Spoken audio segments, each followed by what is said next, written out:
Bismillahirrahmanirrahim. Alhamdulillahi rabbil alamin. Allahumma salli wa sallim ala sayyidina Muhammad wa ala ali sayyidina Muhammad. Ini masih bercerita tentang Al-Baqarah ayat 248. Jadi rentetan kejadiannya itu gini. Pada zaman Nabi Allah Musa, pada zaman Nabi Allah Harun, itu Bani Israel mendapatkan bantuan Allah. Kemudian setelah itu Nabi Allah Musa, Nabi Allah Harun wafat. Berganti zaman, Bani Israel ini terganggu dengan kaum Amalika yang kurang ajar, yang tabut tadi itu sampai diletakkan di kamar mandi, cerita pelajaran kita yang telah lalu. Sampai ketika itu Bani Israel meminta bantuan kepada Nabi di zamannya. Tahu ya? Jadi Bani Israel minta bantuan Nabi di zamannya, itu bukan Nabi Allah Musa, bukan Nabi Allah Harun. Karena Nabi Allah Musa, Nabi Allah Harun sudah wafat. Siapa Nabi yang dimaksud itu? Kebanyakan jumhur ulama mereka mengatakan dia seorang Nabi, bukan seorang Rasul. Siapa? Nabi Samuel. Datang kepada Nabi Allah Samuel untuk minta kepada Allah, mintakan kepada Allah supaya kita ini gimana? Ada raja kah? Ada pemimpin kah? Gitulah. Akhirnya Nabi Allah Samuel meminta bantuan kepada Allah Subhanahu wa taala, minta isyarah dari Allah. Maka Allah menentukan untuk Talut yang jadi raja mereka. Nah, memang dasarnya orang Bani Israel itu kalau kepepet datang kepada nabinya, tapi keras kepala. Ketika datang itu Talut, dikatakan, aku dapat isyarat dari Allah untuk Talut yang menjadi raja kamu, yang akan memimpin kamu semuanya. Nolak Bani Israel, padahal minta loh. Dikatakan apa? Tidak bisa. Talut ini kan bukan keturunan bangsawan, bukan keturunan raja, orang biasa ini. Tidak bisa gini. Akhirnya sampai minta tanda dari Allah, diberikan oleh Allah tanda, diturunkannya beberapa tanda kepada Talut. Sehingga mereka yakin. Itu rentenannya. Nah, jadi kejadian Talut ini setelah zamannya Nabi Allah Musa dan Nabi Allah Harun, sebelum Nabi Allah Daud, yang merupakan siapa? Ayahnya Nabi Sulaiman. Jadi kalau direntetan gini, Nabi Allah Musa, Nabi Allah Harun, setelah itu Nabi Samuel, ada raja Talut. Setelah itu baru zamannya Nabi Allah Daud. Sampai sini paham ya maksudnya? Ini perlu rentetan, ini perlu. Karena kalau enggak gelambiang kok akhirnya. Nah, yang sampai sekarang bikin tanda tanya ini, ya. Ini kan ada Nabi Samuel. Kok enggak ngomong ibaratnya, Nabi Samuel, kamu minta sama Allah supaya kamu diberikan kekuatan. Tapi pertanyaan Bani Israel tidak menyatakan seperti itu. Carikan raja. Padahal depan dia siapa? Nabi,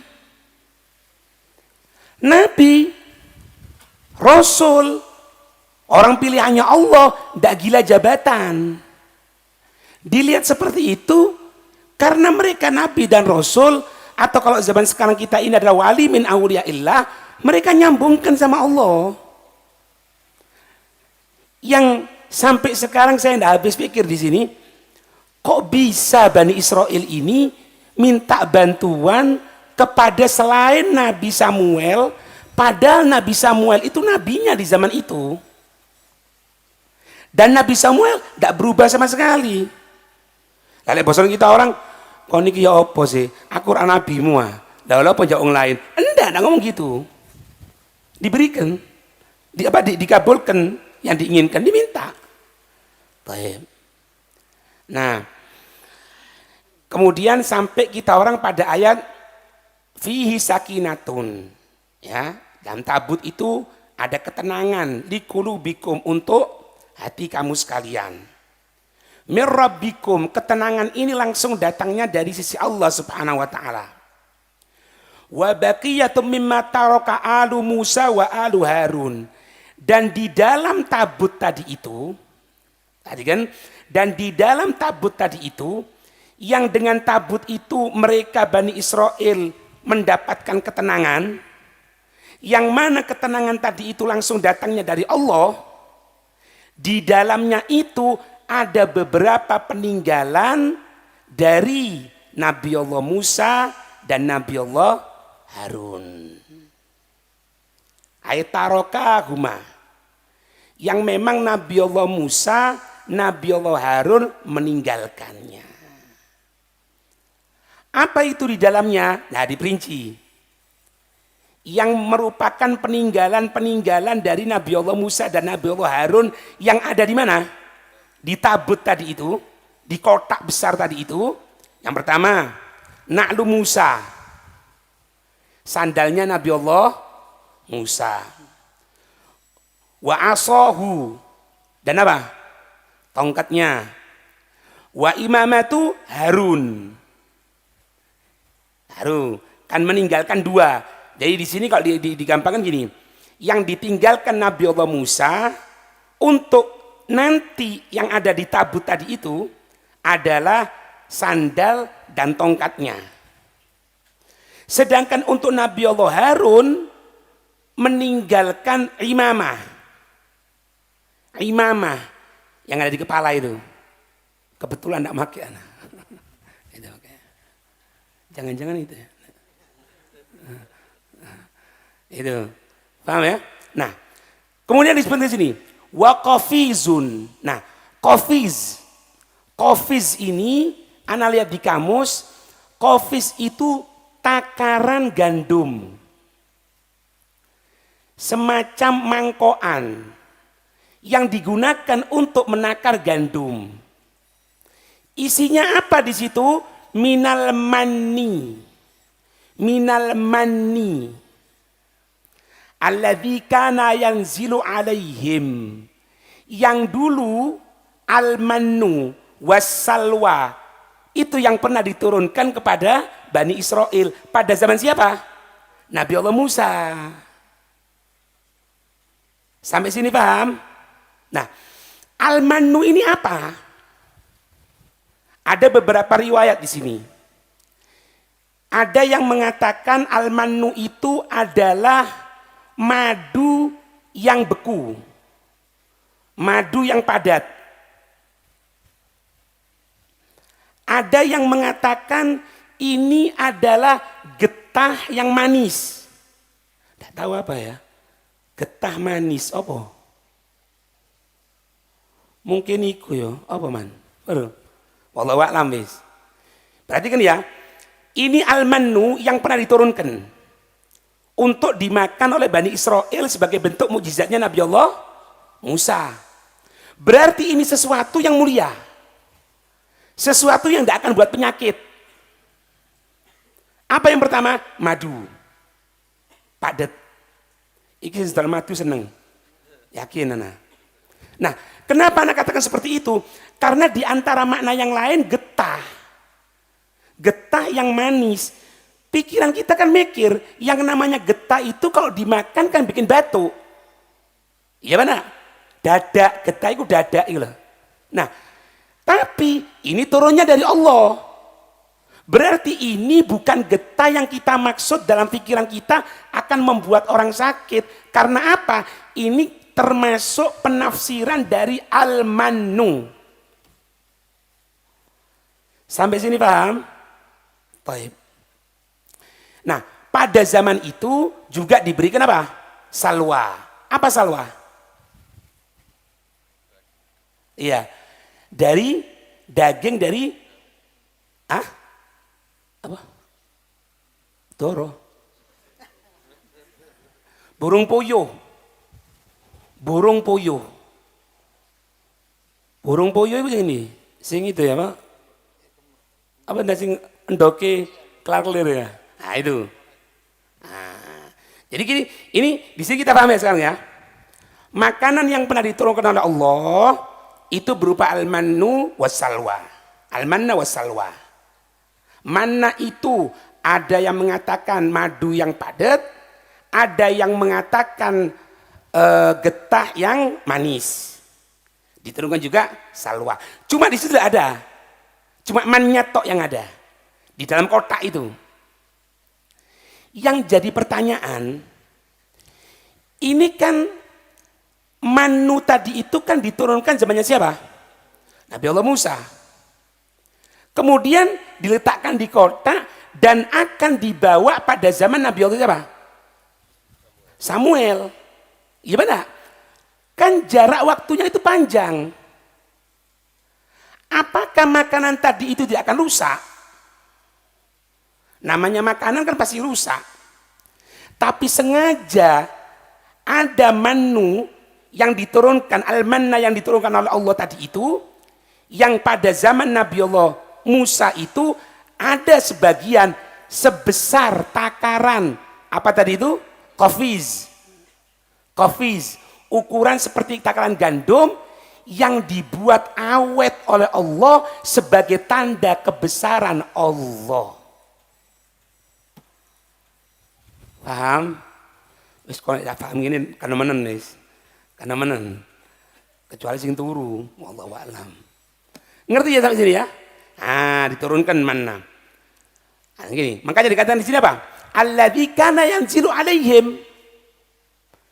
Karena itu kan dulu, tapi tidak rusak. Kemudian apa? Waradadun minal alwah. Rodot itu kerepelan, pecahan dari alwah, lauh. Nah ini nanti ada di dalam surat Al-A'raf sebetulnya ceritanya. Jadi ceritanya gini, Nabi Allah Musa itu bahasanya kita orang apa ya? Akan uzlah. Selama berapa? 40 hari. Dititipkan Bani Israel kepada siapa? Nabi Harun. Ditinggal. Sampai datang setelah itu Nabi Allah Musa setelah 40 hari dengan bawa rodot tadi itu. Apa rodot apa? Alwah, lauh. Alwah banyak berarti ya. Banyak. Dibawa gini, ketika datang ke sana dilihat Bani Israel ini sudah berubah. Yang ditinggalkan itu masih menyembah Allah. Setelah datang cuma jangka waktu, perhatikan, cuma jangka waktu 40 tahun enggak. 40 bulan enggak, 40 hari. Berubah nyembah sapi. Gara-gara asistennya siapa? Musa Samiri.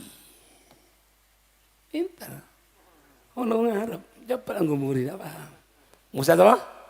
Samiri. Mangkel Nabi Allah Musa. Dibanting dar.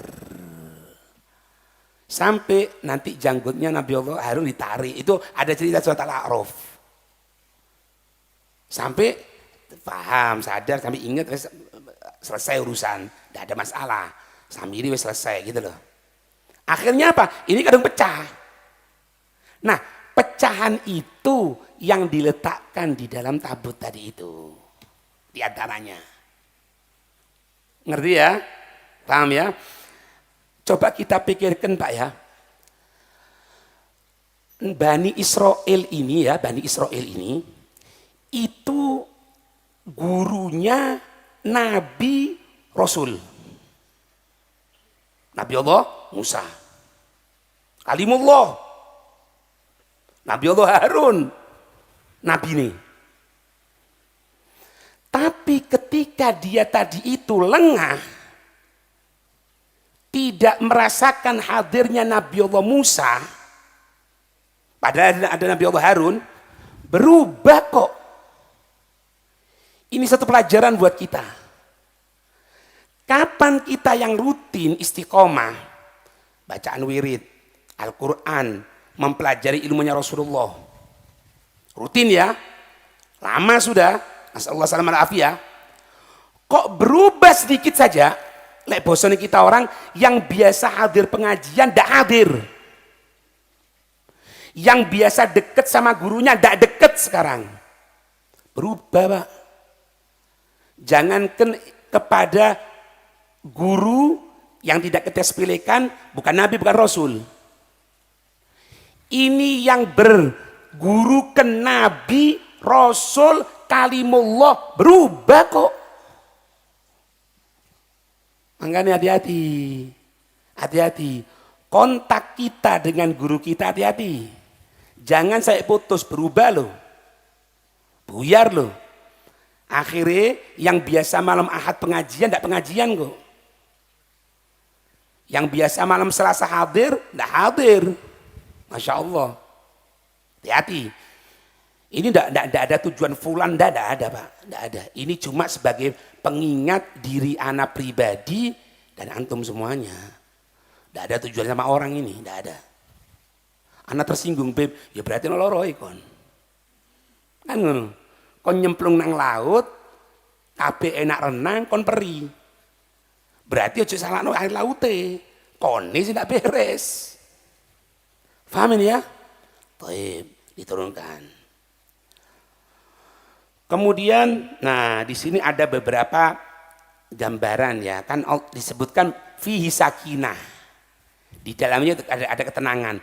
Kalau makna yang pertama itu fihi sakinah, sakinah ketenangan itu memang betul-betul rasa tenang. Tapi ada yang lainnya, waqila al-muradu bisakinati, ada yang dimaksud dengan sakinah ketenangan itu adalah apa? Suratun min zabarjad. Ada satu gambaran seperti model boneka yang terbuat dari zabarjad. Zabarjad itu permata hijau zamrud. Bentuknya ala suratil hirroh. Seperti gambaran apa? Kucing. Ghairu anna laha janahain. Tapi bukan seperti kucing biasanya. Kucing ini gambarannya ya, bonekanya itu seperti kucing, punya 2 sayap. Itu kucing tadi itu. Apa hubungannya patung atau boneka kucing ini dengan ketenangan? Apa maksudnya? Ini. Faida sawatat fis sanduk istabsyaru bin nasri. Mereka itu tenang karena di dalam kotak tadi itu ada seperti boneka seperti itu, yaitu boneka seperti boneka kucing tadi itu yang bersayap, yang terbuat dari permata hijau zamrud. Kalau akan perang kan tabutnya dibawa, terdengar suara. Wallahu a'lam, suara kucing atau suara apa? Yang mereka tadi itu, Bani Israel, kalau sudah dengarkan suara dalam kotak tadi itu, ini pertanda bahwasannya dia akan menang dalam pertempuran. Makanya kalau sudah berbunyi, ada suara dari boneka kucing yang bersayap tadi itu, mereka tenang. Ini yang dimaksud dengan fihi sakinah. Itu pendapat yang kedua. Pendapat yang ketiga, yang dimaksud dengan ketenangan di sini apa? Wakila al-muradu bisakinati suratul anbiya.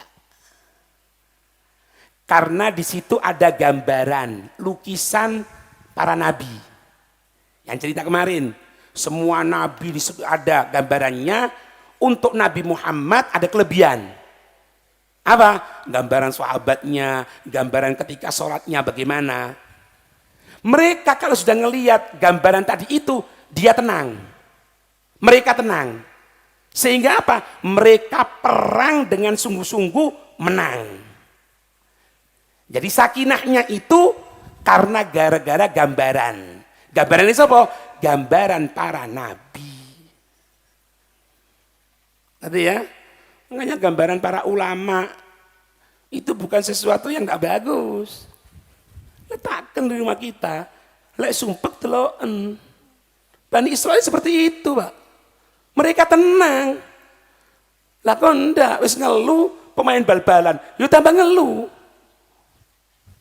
Bintang film, yo tambah ngeluh. Enggak. Ini semuanya Pak ya, kalau kita lihat sini, ini isyarah semuanya Pak. Isyarah semuanya. Ada fotonya. Ente lihat ya. Ente lihat ya. Kadang kita sering upload itu. Apa itu? Foto-foto zaman dulu. Atau ada video-video zaman dulu orang-orang soleh. Iku delok iku enak Pak.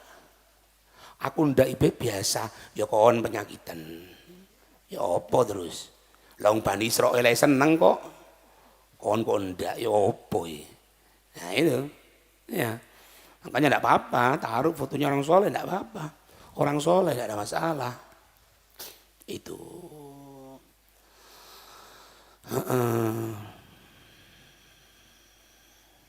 Nah, baru inna fi dzalika ya la ayatan lakum. Sesungguhnya dalam itu semuanya la ayatan lakum. Tanda untuk kamu sekalian. Kamu sekalian siapa? Bani Israel. Ala mulkihi atas siapa? Siapa? Talut. Ala mulkihi. Paham enggak? Kan mereka tanya, mosok Talut? Mana Talut? Apakah mungkin Talut dibawa oleh malaikat di hadapan mereka Bani Israel? Itu Talut diletakkan di samping, itu tabut diletakkan di sebelahnya Talut, sehingga mereka tahu yakin bahwasanya Talut memang orang pilihannya Allah. Karena apa? Karena ada tabut yang dibawa malaikat diletakkan di sebelahnya Talut, baru mereka perang seneng. Makanya kono juga kan bukti ini apa? Bukti ini apa? Lek sing ngomong fiko ojo kakek bukti. Wis percaya wedine takutnya koyok Bani Israil. Lain loh ya kalau kita belajar loh ya. Kita belajar tidak ada masalah. Bahkan siapa ada ulama yang mengatakan kan, kalau ada orang itu tanya satu pertanyaan agama, dijawab. Tentunya kayak yang jawab orang fikoh ya, orang alim, orang yang ngerti. Kemudian dia tanya, dalilnya itu apa? Siapa yang mengatakan? Siapa? Nawur kon. Bukan siapa. Bukan siapa. Ada tahuan, cuma ngomong wedi keliru.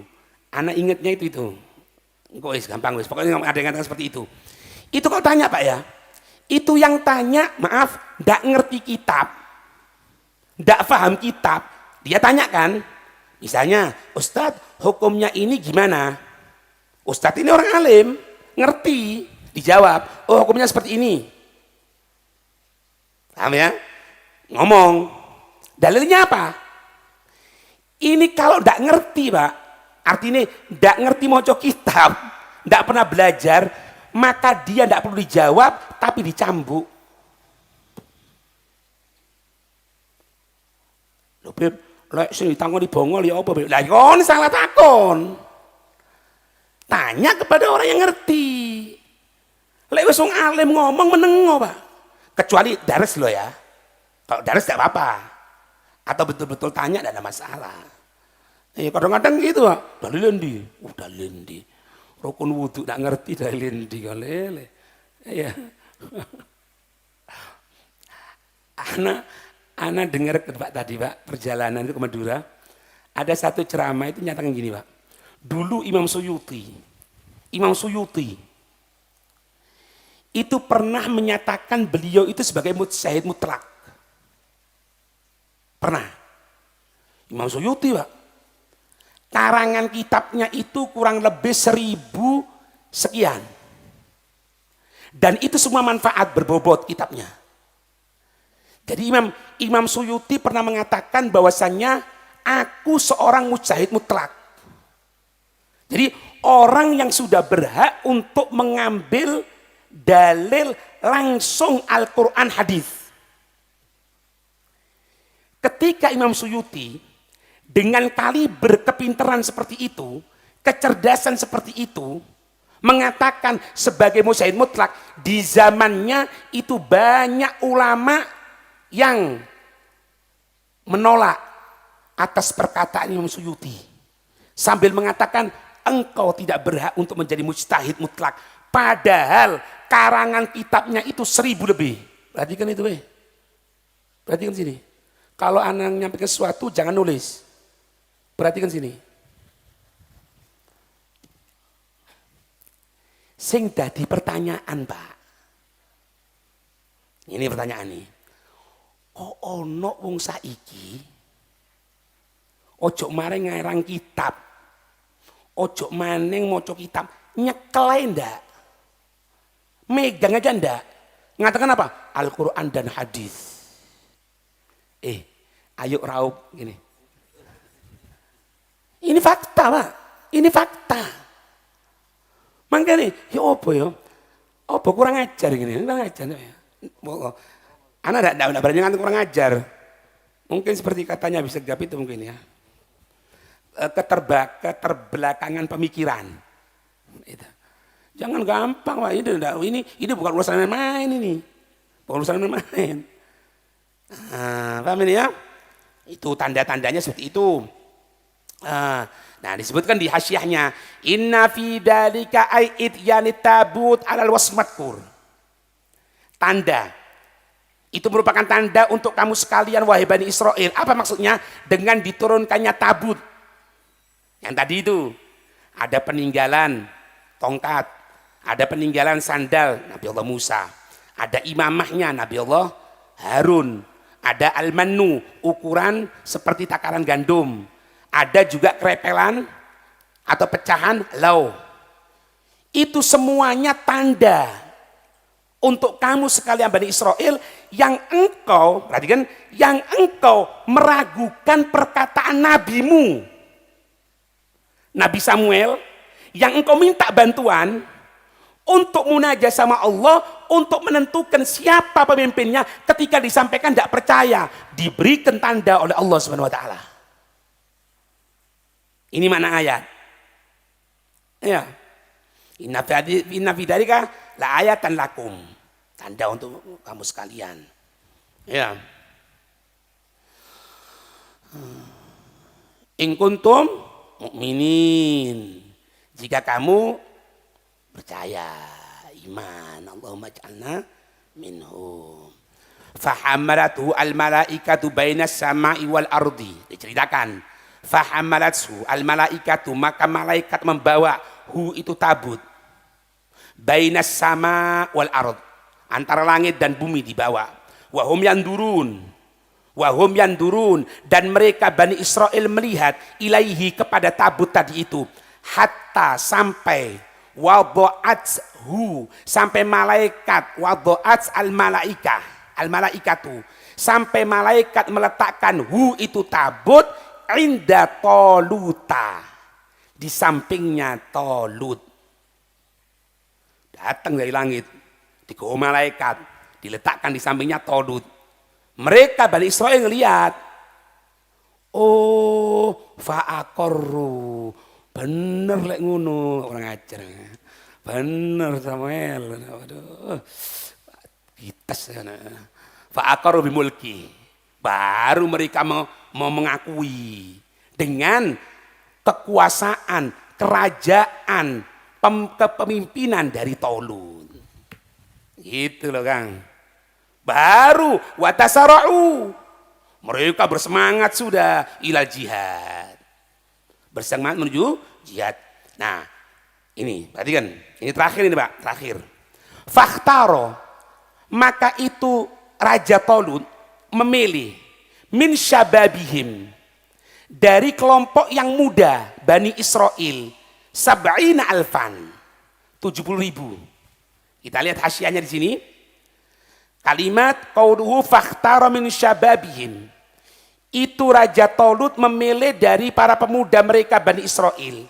Ai alladzina, perhatikan, alladzina, mereka yang la syaghila lahum dunyawiyun. Mereka pemuda yang tidak tersibukkan urusan dunia. Untuk diajak apa? Perang menuju jalannya Allah. Jangan kita berharap untuk berperang, untuk melawan hawa nafsu kita di jalan Allah, kalau kita masih tersibukkan sama dunia. Karena apa? Karena diantaranya Nabiullah Tolut, Raja Tolut tidak memilih pemuda kecuali yang pertama, pemuda yang tidak tersibukkan dengan urusan dunia. Maka ngono iki, tolib todibah, santri santriwati, kita yang belajar tidak akan berhasil kalau masih kepikiran dunia. Wis buyar. Termasuk dunia itu apa? Wong wedok, perempuan. Itu yang pertama dipilih. Yang tidak ada kesibukan urusan dunia. Li'annahu kana la ya'khudhu man kana indahu bina'un la yatimma. Termasuk siapa? Tidak memilih pemuda yang masih dia ini bangun sesuatu belum selesai. Bangun omah durung mari. Ya, pasti ngeluh pasti ngeluh. Engko kon takonono, ente kok ndak pengajian iki opo? Iya, Beb, ono orderan. Ya sih percuma wis. Memang ndak bisa diajak. Ndak bisa. Nggak bisa. Macam-macam lah alasannya.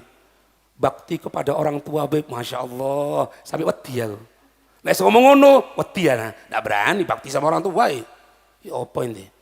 Udah tersinggung, biasa aja. Aku nggak nyinggung loh ya. Aku nggak nyinggung. Iki di laut. Kau nyemplung peri, berarti ada sesuatu. Tawa. Ojo kampul. Waman aqada ala zaujatin walam yadkhul biha. Yang tidak diajak juga itu kalau dia sudah akad nikah tapi belum kumpul. Nah, iso. Akhirnya perang nggak kepikiran nih, lu ngerti aku ya. Berarti kalau dia sudah menikah, sudah normal ya tidak ada masalah. Yang tidak diajak itu man aqada ala zaujatin walam yadkhul biha. Dia yang sudah nikah tapi durung satu kamar. Nggak dijak, ojo percuma. Kalau ngejak umari mangi akad nikah. Bengi pengajian, nggak bakal iso, Kang. Wis tala ojo sak akan nyiksa kene. Wong Nabi wong Raja Tolut ndak ngejak kok. Iya.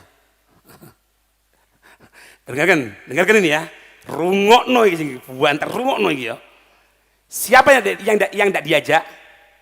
Wa man kana masyhulan bitijarotin. Orang yang tersibukkan karo dagang. Dan ini terbukti, Kang. Yang dulunya aktif pengajian, aktif ngaji, enggak. Apa ngorder merono, buka iki, buka iku, buyar naudzubillah.